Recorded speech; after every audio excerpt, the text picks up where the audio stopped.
మాట ఇచ్చినట్లు Kantara range performance ఇస్తానన్నారు, ఇచ్చేశారు.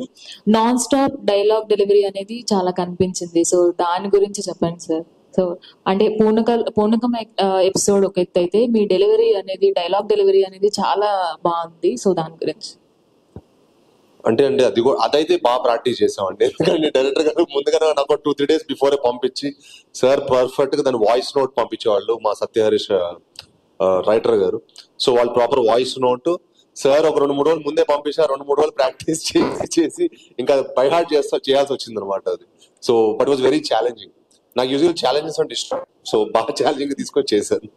మనోజ్ అన్న మీరు అంటే ముగ్గురు కూడా వెయిట్ చేసిన తర్వాత ఒక మంచి పర్ఫార్మెన్స్ అనేది కనిపించింది ముగ్గురు క్యారెక్టర్స్ లో. అందులోనూ మిగతా క్యారెక్టర్స్ తో పోల్చుకుంటే ఎస్పెషల్లీ మీ క్యారెక్టర్ కి అప్లాజ్ అనేది కొంచెం ఎక్కువ వస్తుంది అనేది బయట టాక్. సో దానికి మీరేమంటారు?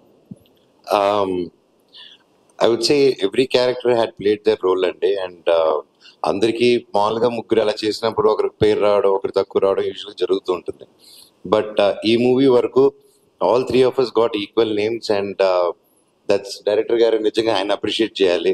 ముగ్గురిని బ్యాలెన్స్ చేసి ముగ్గురికి పేరు వచ్చేలా చేశారు. సో ఐ వోంట్ బిలీవ్ నా ఒకటికే పేరు వచ్చిందంటే ఐ వోంట్ బిలీవ్ అండి.